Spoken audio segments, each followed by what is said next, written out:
Do you want to know what it takes to be an entrepreneur in 2024? Talk On to Walk On is proud to introduce you to a podcast series in partnership with Baltic Ventures. Baltic Ventures is a Liverpool-based flagship tech business accelerator in which Patrick and I are angel investors. Regular listeners to our Talk On to Walk On podcast will know about both of our business backgrounds, ranging from working with large corporates to startups across multiple sectors. Based on our passion for business, we're calling this series Startup Stories. We're starting the series by showcasing a selection of the Baltic Ventures business founders, demonstrating why they were chosen out of over 200 applicants to join the very first Baltic Ventures 2023-24 cohort. As a result of their selection, they were each awarded 50,000 equity investment to turbocharge their business growth. Each founder guest has their own unique story with many businesses and life lessons to share. In these first 3 episodes, you'll be hearing from Dr. Sam Impey from Hexus, developers of technology allowing athletes to predict and personalise their nutritional needs. Kate Longworth from Gaia Learning, a global online school that supports neuro-diverse children through personalised education. And Thomas Farquhar from Hetio, a clean tech startup that manages energy use in your home to cut your bills and carbon footprint. Food has a massive impact on our body. Like, we literally are what we eat, right? That can actually help them to get fitter faster.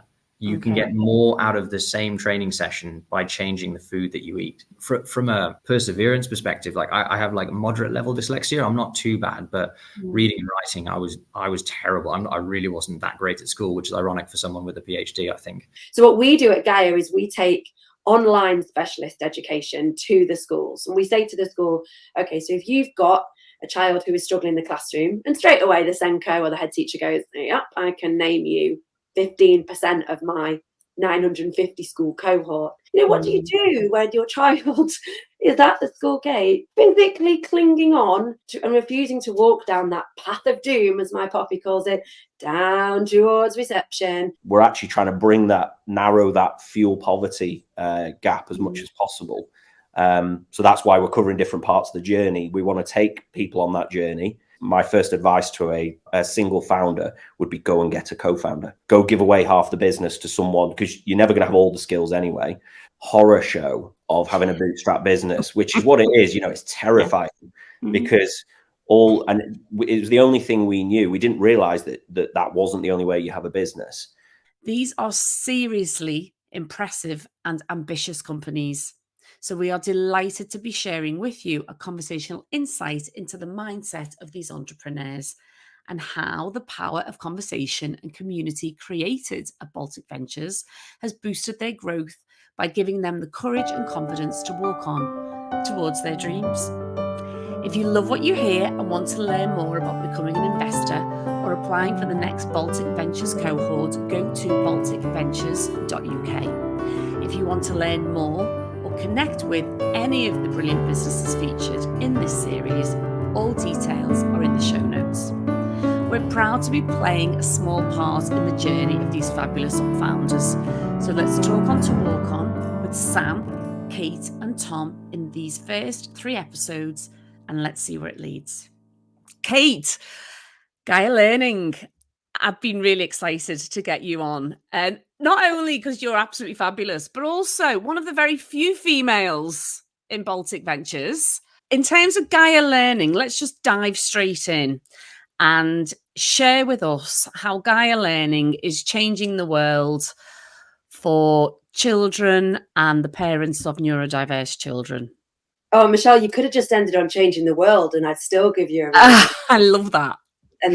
And we are in the most fortunate position to support and work with the future leaders, the creative thinkers, the people who are full of emotion and energy and who can't sit still, and their parents who are, unsurprisingly, those little babies grown up.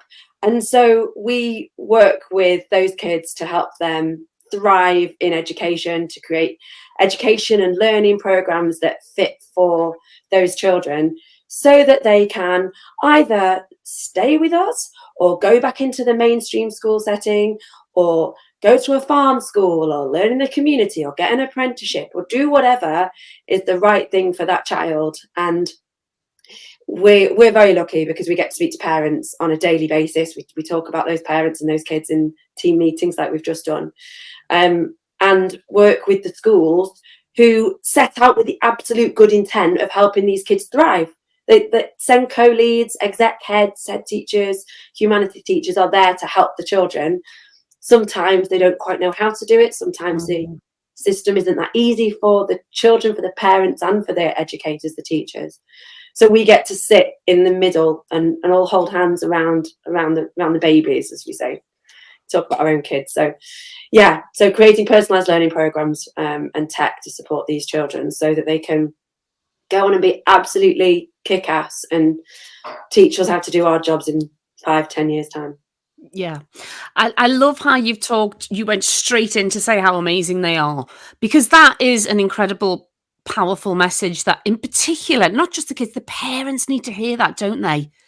Yeah, and the parents, and I'm one of them, right, as is my co-founder Kirsten, have been or are in paralysis. What do you do when your child is at the school gate physically clinging on to and refusing to walk down that path of doom, as my poppy calls it, down towards reception? All of the emotion that's built up and that builds up for the parent as you get into the car park, they see it, they feel it, they live it and breathe it every day. And the teachers are stood at the school gates spotting these 15% of kids in their school who are going to struggle that day. So if you can be a support, if you can put a support structure in for, we always start with the kids. The kids are the most important people in the world. Start with them. Then as a parent, and you guys will know, you're happiest when your child is happy and safe and secure and thriving. And then academic ability and career options, they come after. You need them to feel safe and emotionally well and wanting to learn. And that is not linear, and that is not quick either. Kate, the amazing thing is of course your daughter Poppy isn't alone, and I'm amazed by the stats, and reading the material you've put out and doing some research, the figure that I think it's 1 in 5 of us in the UK, 1 in 5 are neurodivergent. Yeah. And you just mentioned the percentage, 15% have special educational needs. This is a major challenge and opportunity, isn't it? And yes. Mainstream education, and that's what mainstream education just does not cater for the wide variety of kids that we have in society nowadays. Yeah, absolutely. It's and not to kind of criticize the education kind of schooling system as such, but it wasn't designed for the children and the awareness and the visibility that we have now. Like every other industry, and fashion and home and lifestyle and dating, and the role that AI plays in all of that makes it adaptable and personable to the needs of that consumer. It's the same in education, but it's such an infrastructure, such an ecosystem, such a huge thing to try and change, that it's not straightforward. And I think the awareness and the understanding of the challenges that these children have, and the fact that parents are now more comfortable to say, yeah, actually this is really hard. And you know when you have a child, I knew from when Poppy was 2, you look at the 30 kids in the class and you can spot them, right? You can spot the kids that are just a bit, something else is going on. And that, I remember Poppy used to do this thing with hands with all the children at school, and she'd do it on holiday, and she'd do it at parties, and she would move your hands, and she would do it to the teachers. She'd go around, and if you moved your hands from the spot that she had put them in, this was my first sign for Poppy when she was 2. She started doing this. She couldn't cope. She would get absolutely overwhelmed. So she wouldn't understand why you've laughed and moved your hands. The power of your own personal experience and that of your co-founder Kirsten is immense, isn't it? In terms of your drive and your motivation. When you connect particularly with parents, that must be really fulfilling for you, but very reassuring for them, that you're not just coming at them selling a solution, you're actually coming at them with full understanding of what they're going through. Yeah, and I know that Kirsten and I have both been on that journey of seeking to understand about our own kids. And, you know, the day you look at the cohort of children in a classroom and realise, okay, my child is not doing things in the same way as those 9 other children. And they're coming to terms with that. And that is a real thing, the realisation. And that, I think now that journey is quicker and easier maybe, and there are more support groups and communities and services like Gaia Learning is alternative education. But when you start it, you know, you're swallowing that pill of, oh okay, there is. And it's still such a weird thing to go, oh okay, even though I talk about it and live with her, you know, every day. And we do get great comfort, Kirsten and I, from talking to the parents, and the team do as well. And everybody in Gaia Learning has a relationship to neurodivergence in some way. Either they have their own neurodivergence, or their family and siblings and whatnot. And the parents do get great comfort from, we get it, and we can share stories. And Francesca in our team will cry with the parents. She was on the phone to a primary school parent with a child who's just joined our primary yesterday, crying for an hour. And that is the parent's absolute release of, oh my goodness, I didn't know this was a thing, and I didn't know you could work in partnership with the school to help me help my child, because that's all I want. And connecting to that power. And every day, you know, I drop Poppy is in mainstream school, and I drop her off 3 times a week. You know, she'll have a backpack on, and she'll get a backpack on when she's in the car. So she's like preparing herself, and she breathes for a moment, and then she holds the handle. She looks which teacher, you know, you see these habits. And so being able to empathize with a parent on that granular level transcends beyond. We don't sell to anybody. We just focus on the babies and hold hands around them. I love the other thing I read or heard that you said, Kate, was when you were talking about Poppy and the fact that a lot of these kids who have special educational needs, they have as much, arguably more passion and energy for life and than necessarily other kids. But I love that example you gave where even though you described how sometimes she's resistant to going to school, you give her, I think you used the Facebook Live, you know, you give her a Facebook Live task to complete, and she can get all her friends online, she can design it, she can deliver it, no problem at all.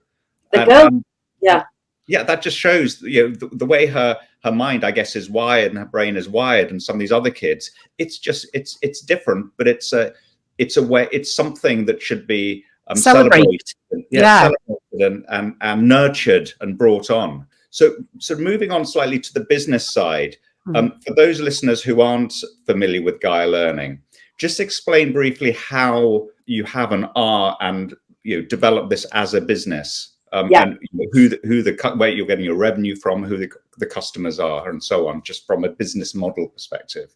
Yeah, so it's well established in mainstream media that many children are struggling in traditional school, and so the schools and the parents are looking for alternative ways to support that child.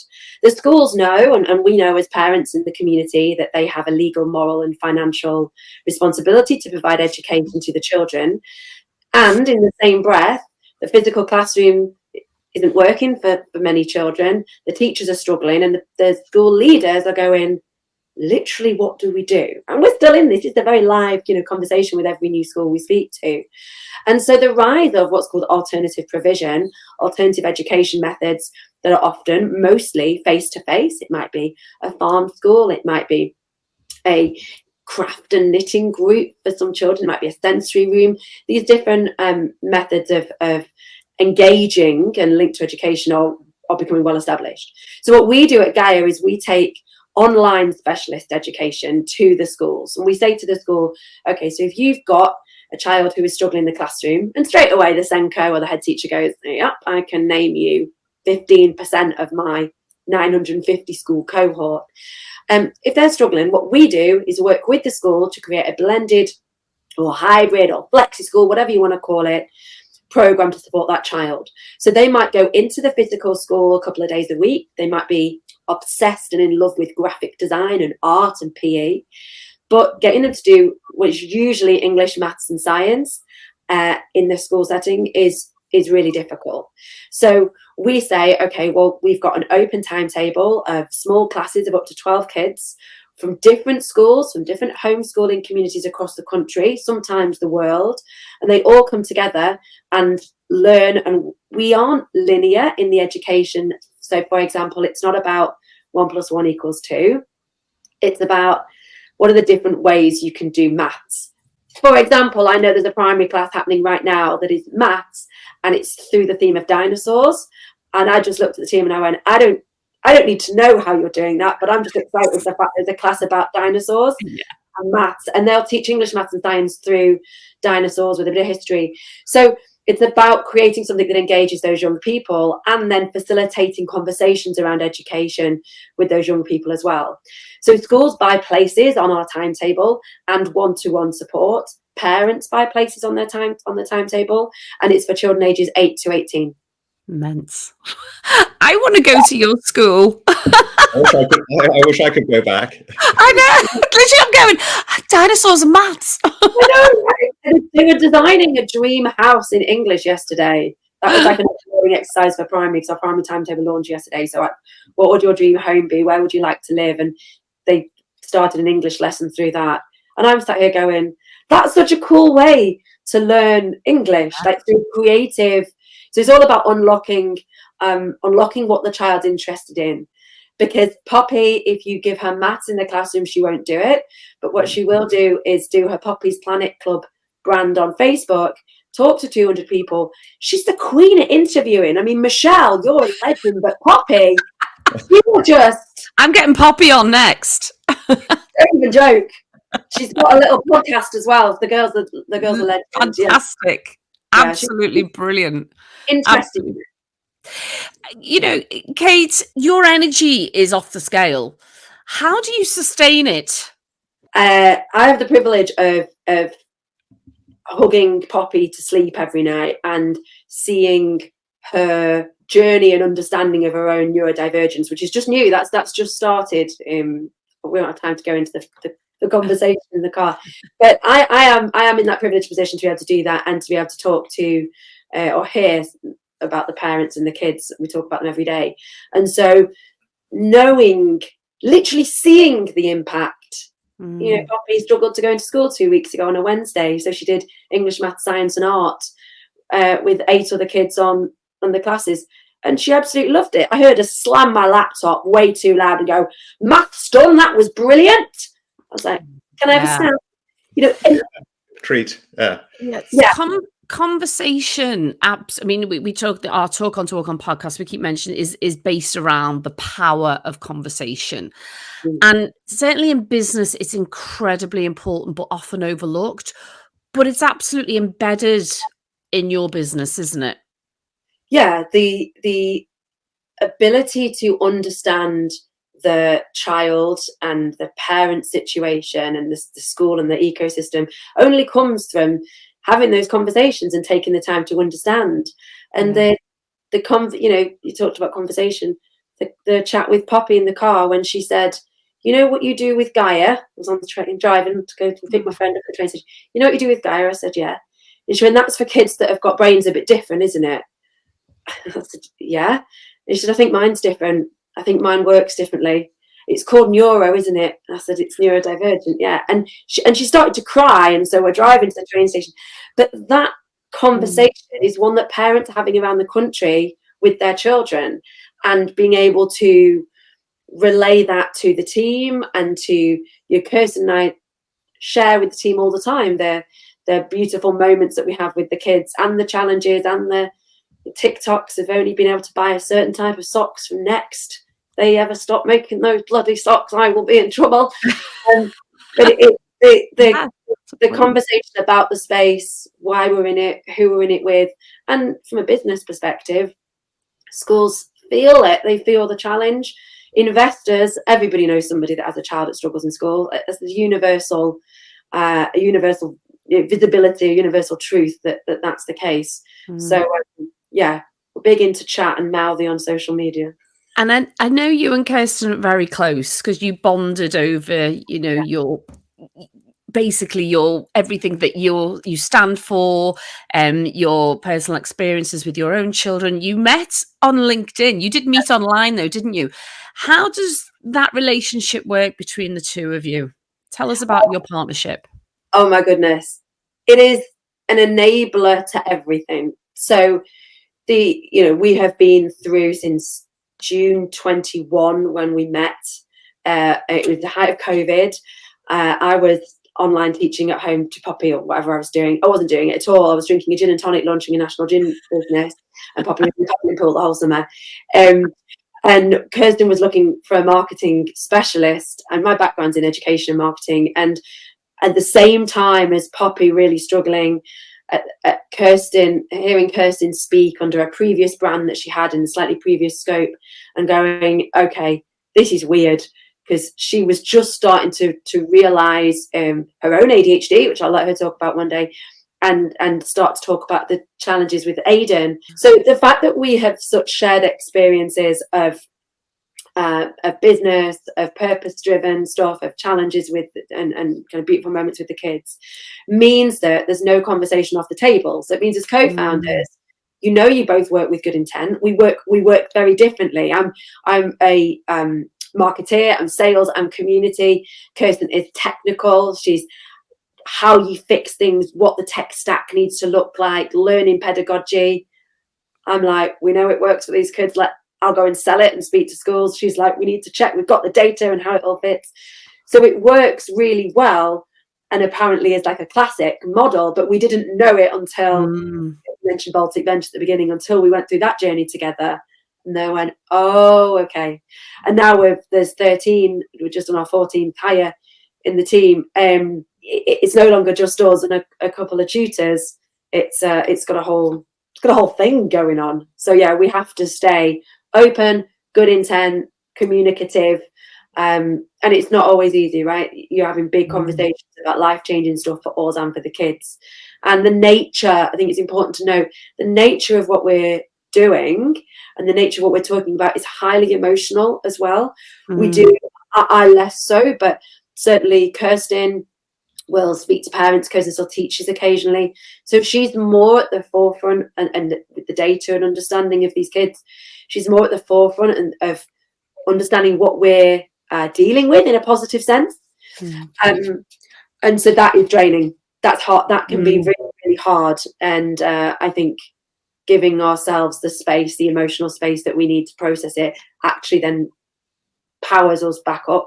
Kate, just listening to you has made me think of a question that I hadn't really planned to ask, but so hopefully it'll come out okay. Clearly, Gaia Learning is addressing a major issue in society, in our education system. Let's say something that has afflicted generations, and your plan, as you said right at the beginning, is to change the world in terms of making that a better place in terms of the educational environment. In terms of the business side, you're turning this into a business. So when you're talking to potential investors, do they really get what you're trying to do, or do they sort of pay lip service and listen politely and then say, okay, I understand that now, the numbers, how are you going to make this profitable? How are you going to grow it? And then you're explaining the big vision again, and they say, yeah, okay, we get that, but the numbers, how much money are we going to make, and blah blah. How is that the way it happens, or are financiers and lenders a little bit more understanding? No, you're absolutely right. No, we have a mix. I think the VCs and the angels who have education experience in some way and or some sort of personal connection to the story are A, the ones we want, and B, much more open to listening. Rightly or wrongly, Patrick, there's lots of stuff we don't tell them. So I'm very used to an investor saying, oh, that might be a distraction, and they don't know what we've done for the past 4 years, and certainly the impact and the rise in revenue we've had in the past quarter. So, you know, we've made more in quarter 4 last year than we have done in the past 18 months combined. And that was all organic through referrals and no marketing spend. So we know that the work we've done to put into the core product and the brand and the service and the engagement is working. And actually I say to them, look, we run at break even, we're actually now profit making. I'm really not that stressed about your money. Give us some money, you can help us run, help more kids. Give us a bit of money, we can walk and help a few more. And the Gaia brand, if I can say it kind of loosely, has got a lot of potential in the SEN space that is not just teaching and learning. And we have a whole portfolio of potential. And you know, the beauty in being underestimated, right? And is that fine balance of ego and capability and knowing what you know and knowing what you can do versus, oh, yeah, no, don't worry, Mr. Investor, I'm not going to get distracted.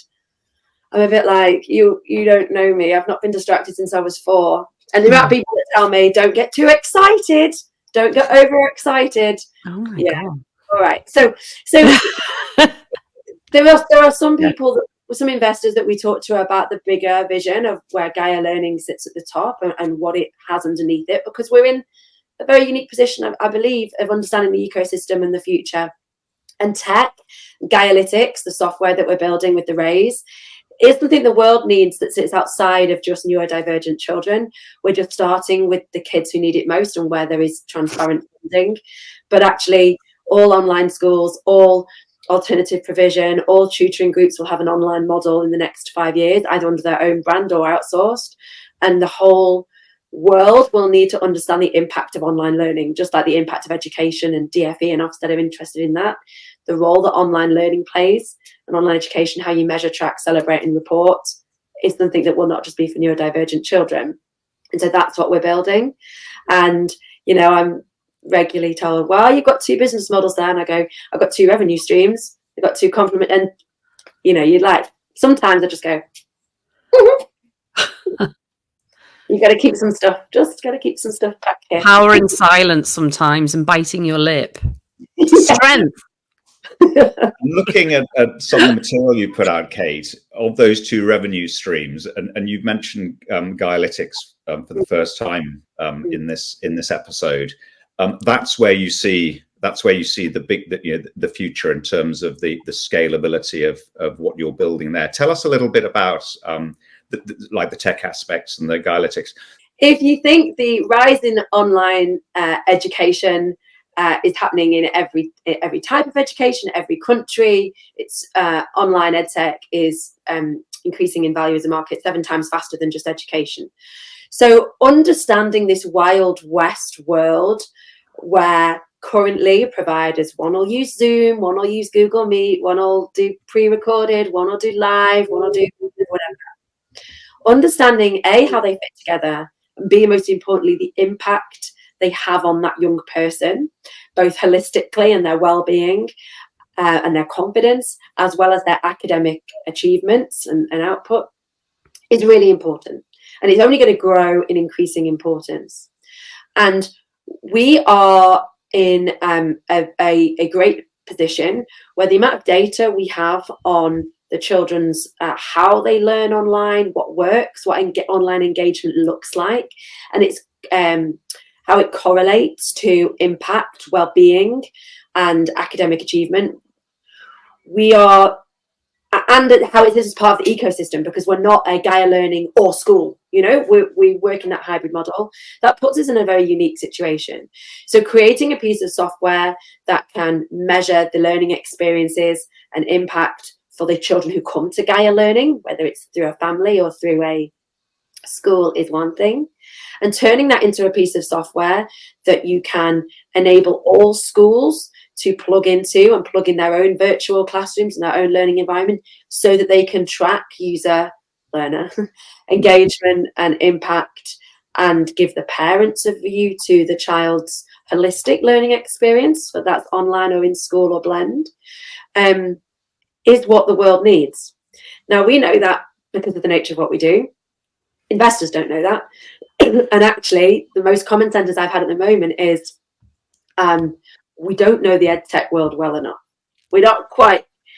And I go, that's fine. By the time you understand what we know, you're 5 years away and someone else has done it. So Dialytics is something that we have internally through our tech stack, our different tools that we all add up together, that Kirsten does the most wonderful job of data mining and understanding to create personalized learning experiences and pathways off the back of that data, turning that into a piece of software that you can sell on a subscription basis to schools, to tutor groups, to alternative provision, to farm schools who will all have an online variable. That's what we're building. Wow. The stats, though, Patrick, can I just remind you, you mentioned a stat that I had written down. I was just looking for it then when you were talking. And it says the UN Sustainable Development Goals talk about 84 million children or young people will be outside of education by 2030. When you say change the world, people do say it kind of just for effect, but you actually bloody well mean it, don't you? This is actually real. Yeah, we do. And, I mentioned the stuff that you don't say and you don't tell people. The UN Sustainable Development Goals of quality education and equitable access to education is really important to us. We are launching next year something called the Gaia Girls Foundation, so we can give away to young women in developing countries access to online courses around STEM in particular. We want to make as much of a global impact as possible, and know that by doing the right thing for the children and the world, that the commercial model, we're smart enough to create commercial models where the two benefit from each other. And again, I've got the privilege of having given birth to two beautiful girls who are growing up in this world and will, I think, benefit hopefully from Gaia, hopefully from a commercial aspect of this as business grows, but more importantly from my drive and Kirsten's drive and the team and the vision and what we're doing and the fact that we're purpose driven, whilst also wanting to make profit and doing it. And I think if you stay true to what you're trying to achieve, and I want as many people to try achieve this as possible. When we are friends and affiliates with online schools, with alternative provisions, with tutoring groups who are all out to make the world a better place for neurodivergent children, or to create equitable access to education. And if we didn't do anything, 84 million kids. I think that whole concept of being outside of education is an interesting one as well, because we don't want it to be, we talk about learning can happen anywhere. You can be in a hammock in Bali, you can be in Oldham in a community centre with your headphones on a beanbag, you can be in a care home, in a hospital, and we have kids in all of these situations. So we don't want it to make education a privileged thing that you get the beauty of going into. It needs to become to you, it needs to be personalised to you, and it needs to engage you. And I think that's the kind of macro challenge which we're working with or against in the education ecosystem, particularly in the UK. That is, I like the when you were explaining what it means by describing people as being outside education. If you are outside education, that's mainstream education. And one of the great things about what you're trying to do, Kate, is that you're developing something that's hybrid. And I listened to one of your podcasts where you were describing a story when you got pretty upset when somebody had said to you, but I don't want my child just plonked in front of a computer all day long. And you said, no, you've totally missed the point. That isn't it. And I thought that was great. Actually, the first time that was said to me was not by a parent, which they do get that. We do get that sometimes in parents, and then we explain and they get it. It was actually by a SEN school. And that was a head teacher of an SEN school. And that just shows how far we have to go with inclusivity and the breadth of understanding of hybrid learning solutions, even within the education ecosystem. And we're doing some work with government coming up about that. But let's come back to you, Kate. I know you've got the fabulous Kirsten, but who do you, when you have a moment and you go, Who do you talk to? Oh my God. Who do I talk to? So I'm not very good at talking to anybody actually in this situation. So I have some beautiful friends. I think I'm the luckiest person in the world to have a community of friends around me who've been on this journey, have seen me, my businesses, of which Gaia is, my recent one. So actually, give you a very honest answer, Michelle, I'm not very good at talking to anybody. I don't internalize it. I get stuff done. I put up a lot of pictures over the weekend, a lot of DIY stuff. Yeah. Distraction tactics. And once it comes out my mouth, it's done. I don't hold stuff. I don't tend to. I don't quash things anymore. Girl went to therapy. We don't do any of that anymore. Yeah. So as soon as it comes out and I talk to one person about it for a couple of minutes, it's generally dealt with. But part of, you mentioned conversations, part of the thing that I'm working on is to accept that there are people around me and around Gaia Learning who actually want to support and who actually want, for their own reasons, get involved, kick alongside, have the chat. And I'm working on not just seeing me having a conversation with someone as a drain on them. And that's like a psychological thing, right? Because you don't want to use up people's time or take them for granted, or all of those sorts of negative connotations associated with the conversation. So, my sister, my mom, my besties are great solace for me. The team are great. We talk a lot of stuff out. And I'm working on, how do I ask for help and have conversations and put that time in to remember that the world benefits from having those conversations, not just me within those couple of minutes. And it's not highly relatable to that, Kate. It's a massive mindset shift, isn't it? When you're just used to just getting on with stuff and just dealing with everything yourself, and you're a doer, and you're getting it done. But, that acknowledgement there are people around you who want to help is huge, and actually drawing on that. The one thing that I think helped me on that was, I remember listening to somebody saying, think of it almost like as a present. When somebody asks you for help, it actually makes the giver feel really good. Absolutely. And I was like, oh, okay. Yeah, a good reminder. It's a good, feel like a drain. I think it's so easy to feel like you're using someone else's time, and actually they might appreciate it. Tell you what happened the other day, and as I've kind of grown into this role, and I feel like I'm in a live case study, somebody was due to have a meeting with me, and I was really looking forward to speaking to them for lots of valid reasons, a good person and what they do work with. And they messaged me 2 hours before and said, I can't make the meeting. I think it's best if I leave you to meet our partnerships manager. And the other person was the CEO of their business. And I said, oh, okay. And I was doing a million things. So I said, okay, no worries. And then someone else, I won't go into detail, but someone else said to me, the reason why they did that is because they said, oh, Kate's got kind of big boss energy and I don't want to use up her time. And it was so interesting because I went, I was really looking forward to speaking to them. And I was actually just really valuing that conversation. So I went back and said, like, rumour has it, like, I'm all up for the chat. I love a chat. So yeah, it's remembering those multiple perspectives on it. So Kate, tell us about your experience you had at the Baltic Ventures Tech Accelerator 2023, the cohort where the program's just finished. Yeah. And what in particular did you get out of it? Well, you and Kirsten get out of it, and what are you taking forward from what you've learned? Yeah. So the decision to apply was one that was a bit like, oh, we've never been in an accelerator program like that before. Never asked for money. Didn't know you could ask for money before. We just profit making or whatever. So let's just chuck an application in there, cross our fingers and see what happens. And actually, as you guys know, we went through the process, and we're lucky enough to get through.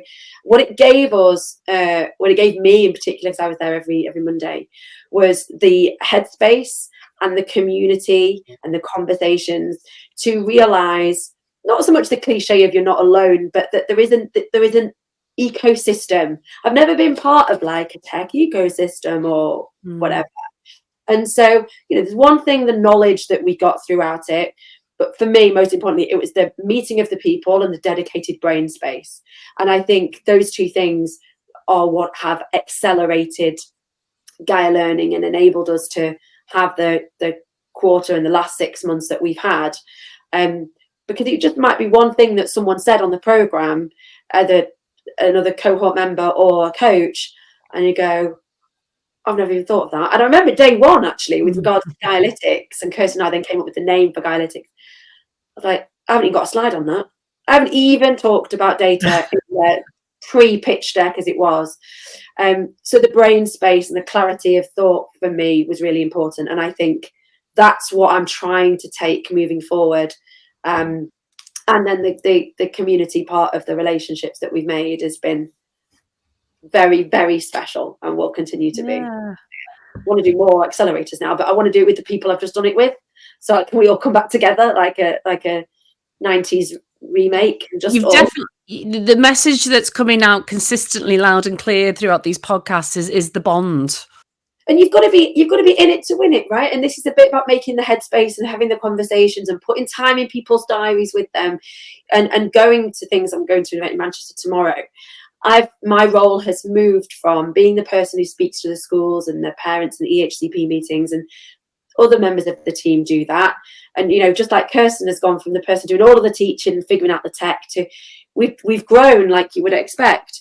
And now it's for me getting comfortable in, okay, actually a big part of my role is being in that, is being there, is being visible, is doing amazing stuff like this, having those conversations. And as a doer and as a you know, person who stays very connected to performance, sometimes that's difficult because you just want to write it yourself or do it yourself, get on with it. But actually, our time best spent is in talking to people and representing what we're doing. Do you feel like a leader? Yeah, I do actually. I have always, you know, I was badminton captain, ladies captain of my mum's badminton team when I was 10. I was course rep at uni.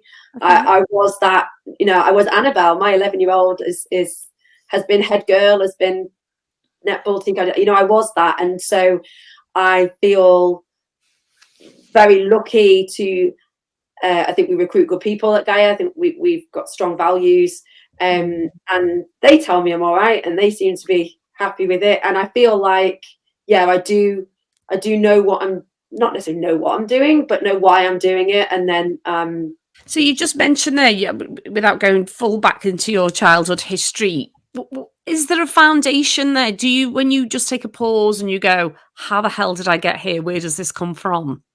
Right. How would you answer that?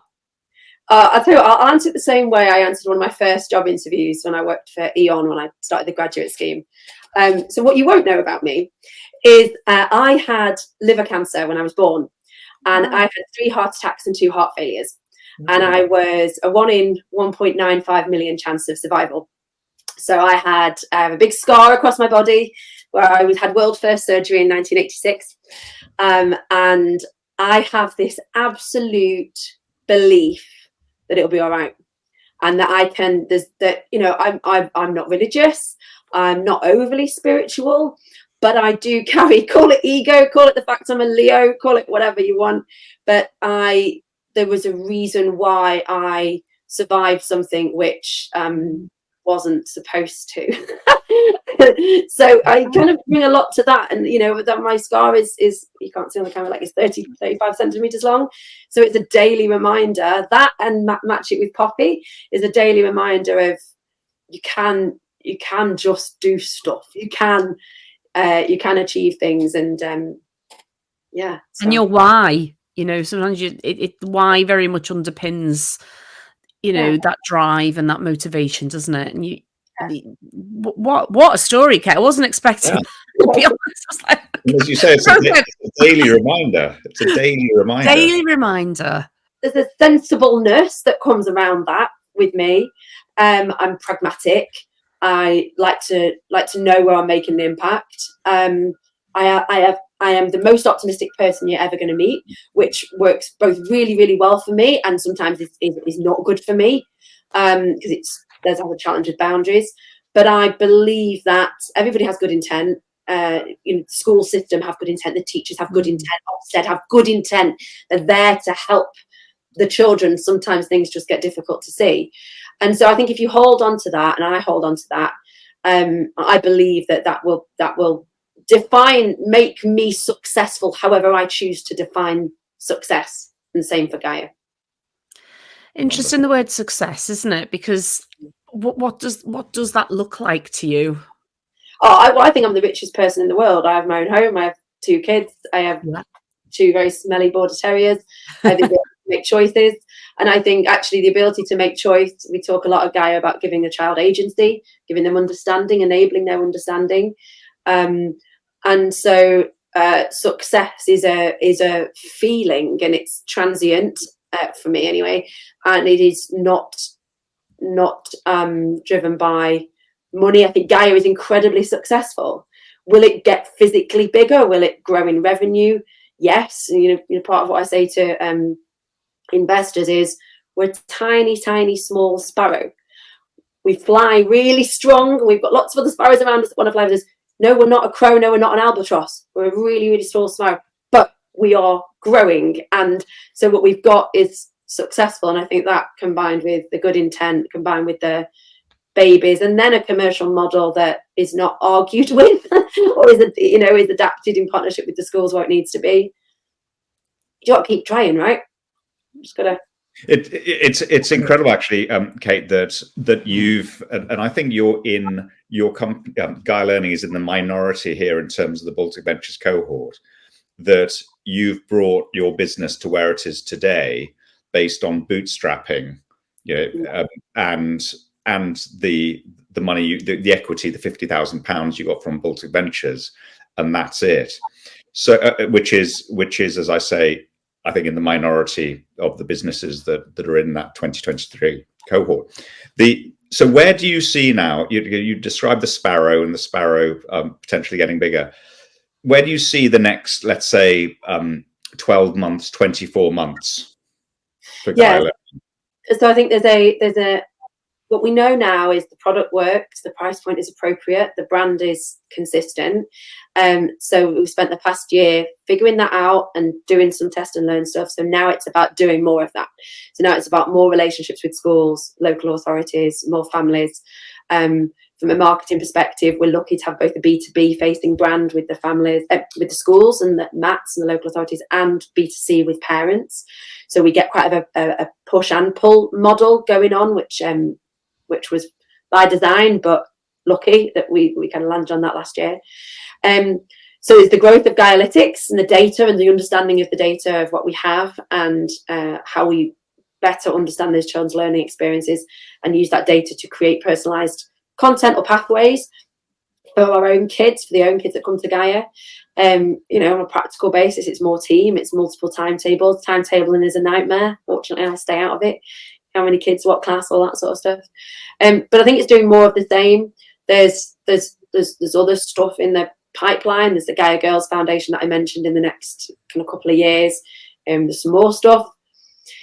But I think it's the doing what we're doing now consistently. And I struggle a bit with plans, to be honest, Patrick. I struggle a bit with like, you've got a 3-year forecast or a 5-year forecast. It's a bit bollocks, isn't it, really? Because you just like, look at the rate of which it's changed over the past quarter. Not the product change, not the price change, not the positioning change, but the growth. So, we'll speak to a 54 school trust who will say, what if I gave you 1 child from each school? An investor would say, well, 1 child from a school's rubbish. Right, 54 kids on a national basis. So we're having those every day. So it's just being really solid with what we have and consistent with what we have, and then using the data to enable our understanding. Don't worry.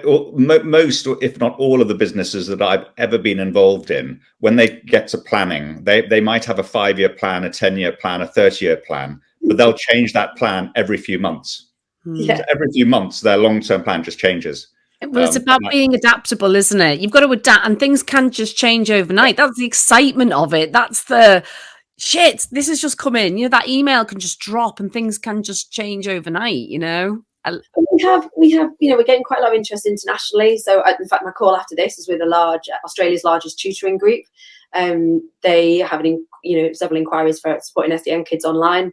they can't do it. We met them at an event a couple of weeks ago. Same with Qatar. We work with a school in Saudi. There's a school in Estonia. So we got a lot of interest from the US. We don't have the people. And what I say to investors is simply not enough time has passed. So we couldn't have gone any faster over the past year whilst doing the most important thing, which can that child log on? Can they deliver safe? Absolutely delivering. So we're not there to just raise money and see what happens. We've got, as I say to investors, we know what we're doing. Just chuck some money at it and back off. And that's for me, that's the dream investment. Chuck the money in and let you get on with it. Yeah, that is true. That's true. How does Kate switch off? I'm never off. I'm never off or on. I'm just trying to strike a balance. Yeah. So I like to stay connected to what's going on. I don't sit at my desk all the time. I have 2 dogs, so I walk the dogs for an hour every lunchtime, and then the team by themselves getting voice notes. Amelia, can you just, Francesca? But I play badminton a lot. Play badminton with my kids. I go to singing lessons. Do creative outlet stuff. Hang on, whoa! Singing lessons. What are you singing? You'll think I'm such a loser. Go on, Kate. No. Sing us a few notes. Absolutely not, Patrick. I'm not stupid. I tend to sing musicals. Great. So I love musicals. Yeah, I've gone uncomfortable now because I've started to move my body. But yeah, singing is a kind of a release, and you can't think about anything else. But like when you're playing badminton, you can't think about anything else at the same time because then you miss the shot or you don't get the note or whatever. So anything that gives me that linear thinking, walking the dogs or whatever. Yeah, it's great that you do that. Nothing beats walking those dogs, but a little bit of multitasking is always. You can't help it, can you? But you go, I'm in nature, I'm walking, it's fine. You sort this out for me, please. Absolutely. But are we going to do the Dragon's Den question, Patrick? We've asked everybody. Dragon's Den apprentice. Dragon's Den or apprentice? Go. Apprentice. Okay. To do it or to watch it? Either. But I do the apprentice because I'm self-critical, so I would love to do it and watch myself and think that if what I think I would do and what I would actually do in real time would match. Dragon's Den, I feel like I'm having that conversation every day. Anyway, and I like working with people and doing stuff and selling. So yeah, apprentice. It has actually been an interesting question because everybody has answered differently. And we'll at the end of this, we can do a little poll of the cohort businesses, because there is a trend. I'm detecting a trend as to who's saying Dragon's Den and who's saying apprentice. But I'll keep that little. I'll let you analyse that, Patrick. That's a little trend to the end. Kate, I've absolutely loved our conversation. Honestly, I don't want to keep you any longer, but I honestly, genuinely, we could talk to you all day. Keep going. Remember Kate in the middle of it. Remember that people love you and want to support you and help you. So keep opening up, keep having those conversations, make time for you, but obviously retain that fabulous energy and determination, tenacity, all the fabulous words that I can apply to you that I can think of. But and give our regards to Kirsten because you do make a formidable team. And we didn't talk about women in business. That could be something that we could maybe evolve down the line with our business podcast. But you've just been an absolute pleasure, and I really genuinely believe that you will change the world. I do. Thank you, guys. Thank you. Thanks, Kate. No worries. See you again. Bye. Take care.